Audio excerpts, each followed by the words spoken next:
Welcome you guys back to the painting vlog series on Why Did the Nations Rage. I'm back in my truck, unfortunately, to do this, but this time I remembered my camera. So today we're going to be working on this new painting idea that I had. Now in this episode, I'm primarily going to be going over the concept of what I want this painting to be, how I kind of brought the ideas together, I guess. I'm going to show you some of my ideas on paper before I even get started. Now, earlier this week I did go ahead and prep my canvas. I have a little bit of footage here of that where I used quite a bit of gesso on this one as well. And then I also primed it with a burnt umber and yellow ochre mixture. I was kind of going for a burnt sienna look, if you know that color at all, but I don't have burnt sienna, so I just mixed those two colors together and I did the best I could with what I had. Now, granted that the gesso is already white, so it's going to add a lot of light to whatever color you're priming the canvas with, and I have it right here. It almost looks like wood grain in a way. It's a little dark. It's a little bit darker than what I wanted it to be, but you know, it's gonna serve as a good mid-tone for me to start blocking in on. Now slowly but surely I'm gonna be filling all of it up and you're not gonna be able to see much of it at all. But another good thing about priming your canvas with a mid-tone is that, you know, whatever you fill in the end,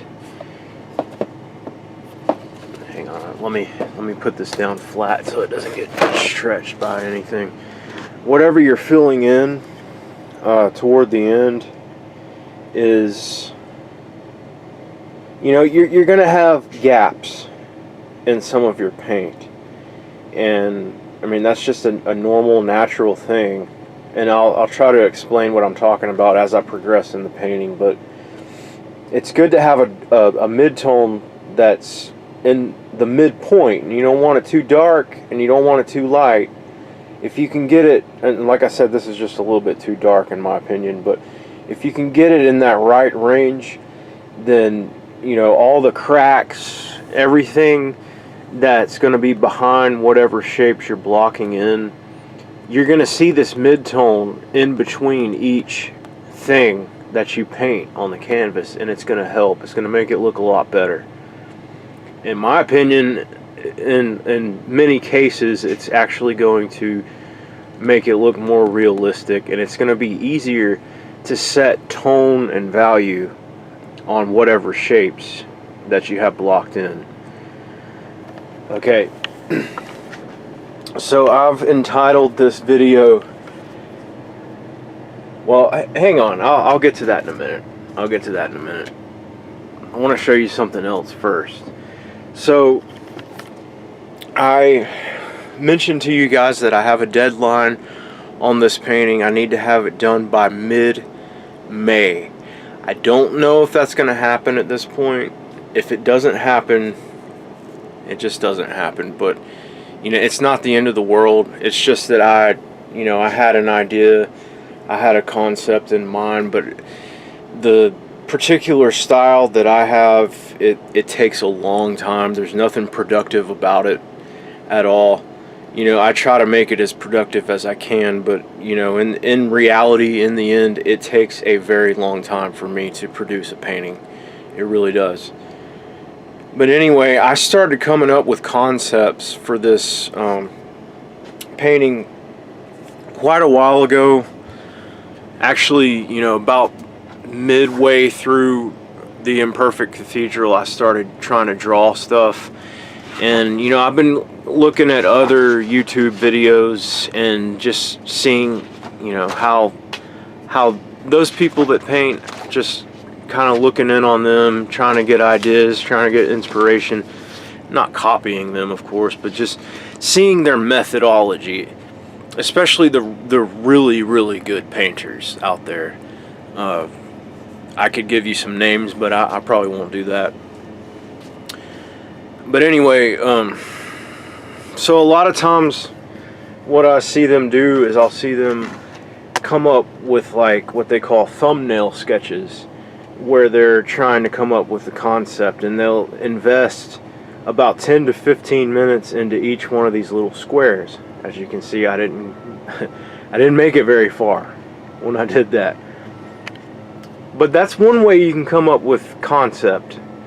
That's one way. Like, for instance, if I did 4 concepts here and I didn't invest a lot of time, they're just like rough sketches or whatever, I could pick one of the 4 that I like, and then I could run with it. I could go to a whole page and I could render it the same way, but put more detail into it, put more time into it, and fill up a whole page with that one concept. So you're basically repeating your work over and over and over again, so that by the time you get to the canvas, you have a well-rounded idea about what you're looking for, what you need the paint to do, the process that you're going to work in, what you're going to do first, what you're going to do next, what you're going to do last, as far as designing a painting goes.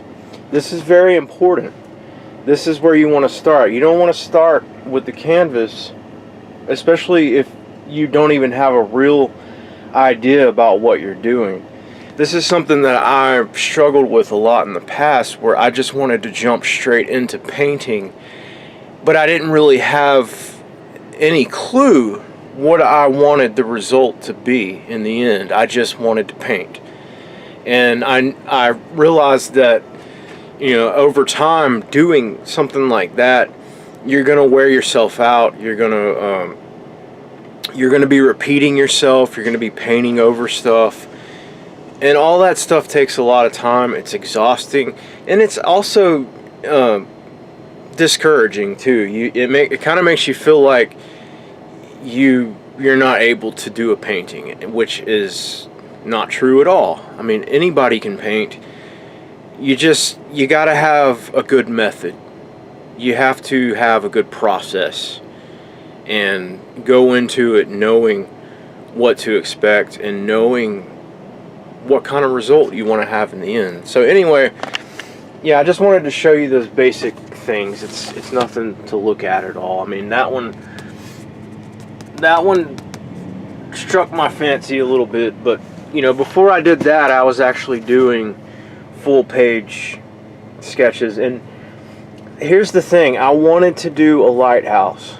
Okay, I looked at some lighthouses online just to check out their design. They vary, of course. There are many different types of lighthouses. They all vary. This one in particular, I kind of got a concept off of from an actual lighthouse. I think it's in Oregon in the United States, and that's what I decided that I liked. Out of all the lighthouses that I looked at, I chose one, and I kind of worked off of the concept of the design of an actual lighthouse to do that. Now in this concept drawing, I used point perspective in it as well. You may be able to see the lines, the vanishing points right there. You may be able to see those lines. It's kind of not the best lighting in this truck, but anyway, I like this, but it's not, in my opinion, it was missing something. I like the way it looked, but I didn't finish it. I started working on the water, but I never finished it because I realized that it's not exactly what I'm looking for. So what am I looking for? Well, okay, here we go to this part of the video. I entitled this video Meet Tiberius, okay? And this painting is going to tell a story, okay? I want this painting to tell a story.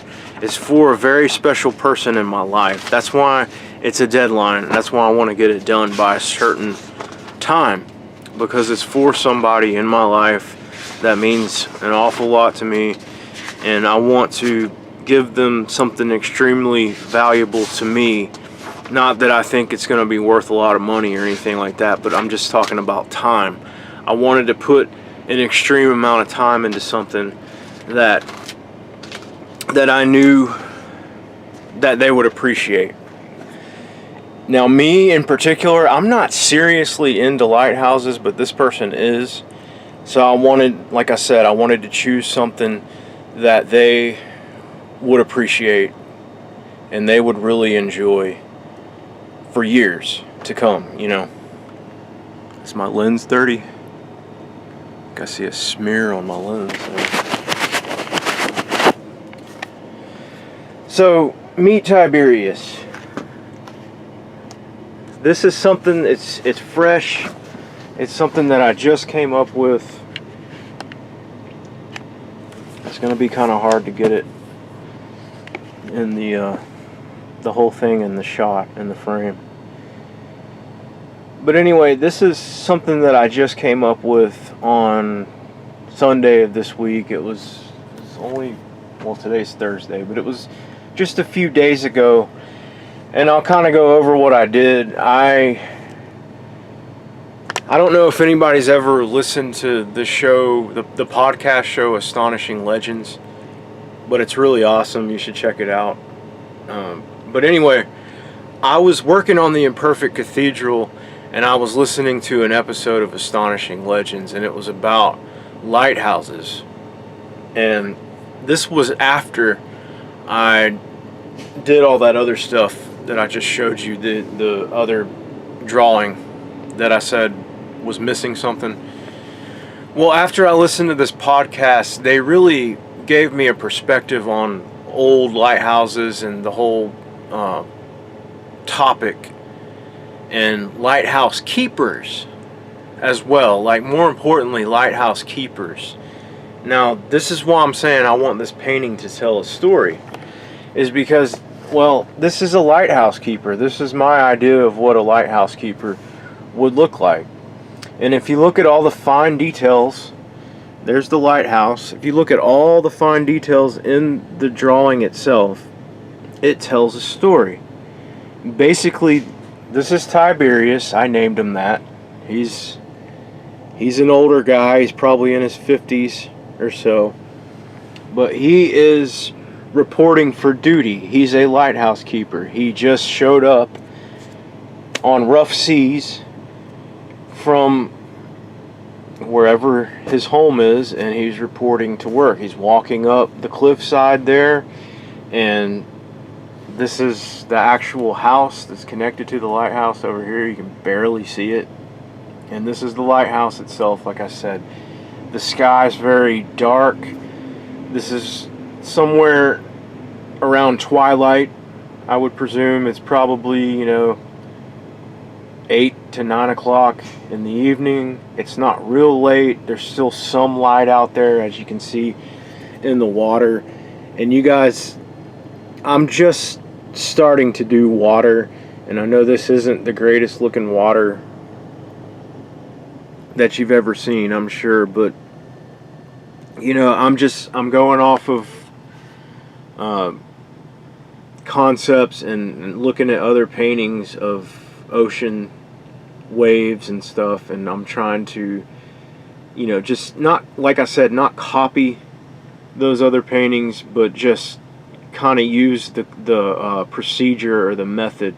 I've been painting enough recently that I can look at other paintings and I can kind of tell what they did. Not in every case, but when it comes to stuff like water, I can kind of tell what the people did when they painted the waves.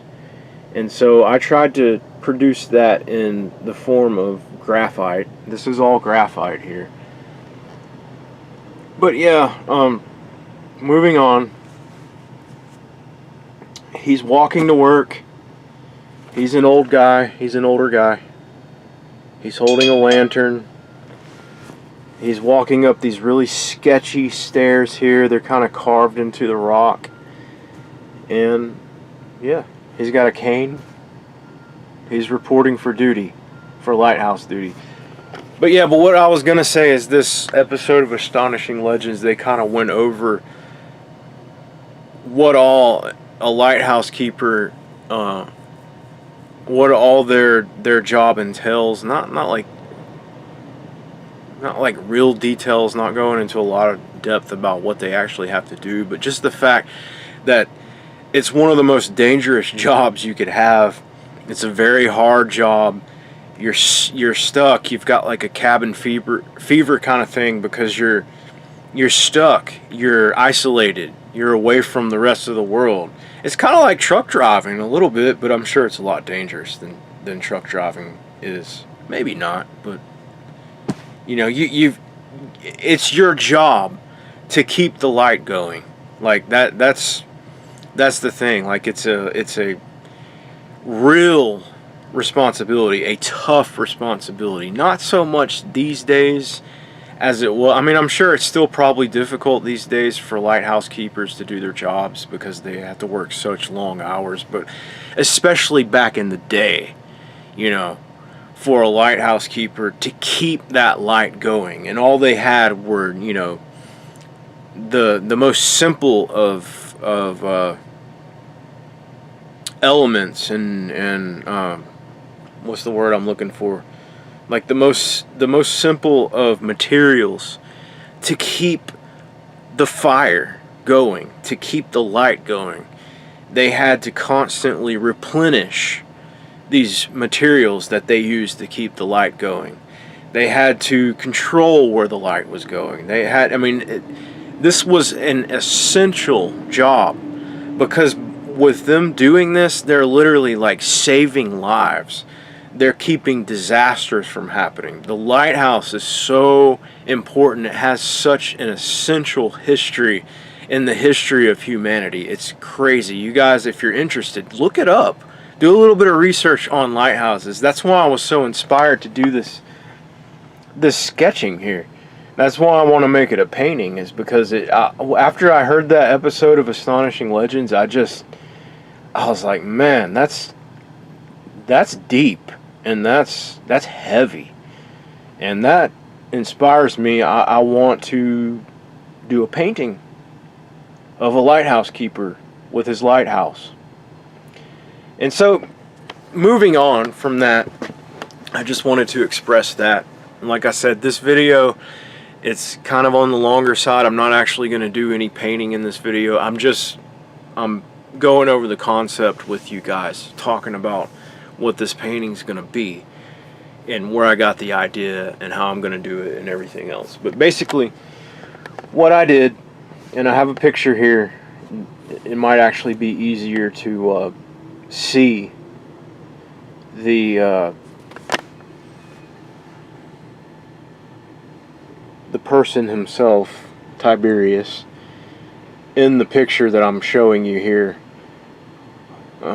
It might be easier to actually see it in this picture, because granted, I drew him first before I drew the background, and it was a little bit challenging because I didn't just want to draw him standing. I wanted to draw him in motion, coming up these steps.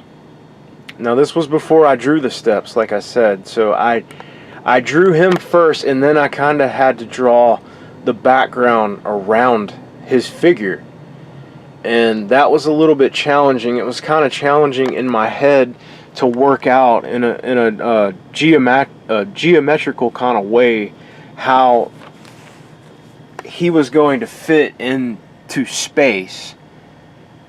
So if the landscape looks a little bit wonky to you and a little bit crazy, it's because I drew the figure before I drew the landscape. I drew him first, and then I drew the landscape around him in a way to where he would fit into it. And that might not be the way that you're supposed to do stuff like that. But that's the way I did it. And I really like it. I mean, you're going to be able to see it better in the painting. And granted, you know, I'm using another one of these 16 by 20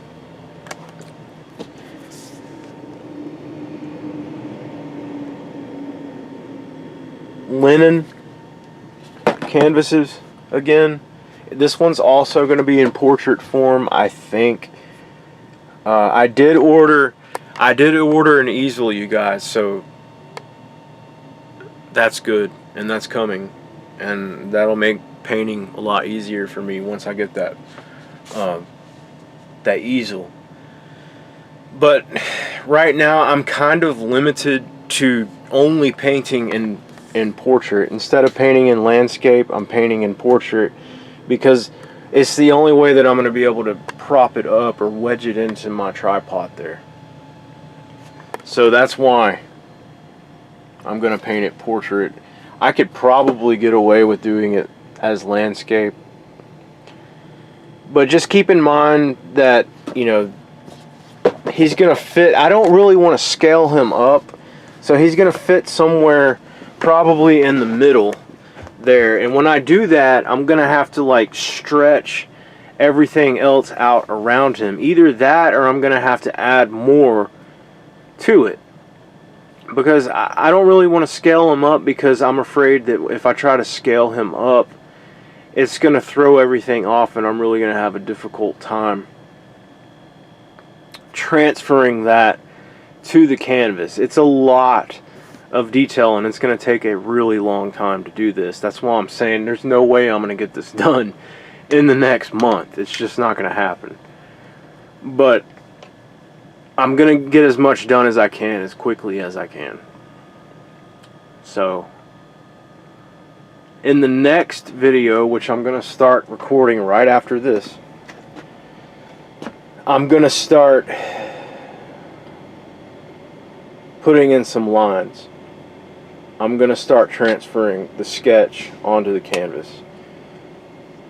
And it's going to take me a while to get started. It really is, because this is a huge task that I have at hand. I've got to figure out exactly how I want to do this. I kind of just want to spread stuff apart more than it is, and not really add too much more than what you see on the page right now. I don't want to really add much more. I just kind of want to spread it apart a little bit more, if you get what I'm saying. Like maybe add more of the ocean there so you can see the storm itself. Like, by the way, there's some lightning right there. It's a pretty bad storm that he's traversing his way through to get to his lighthouse.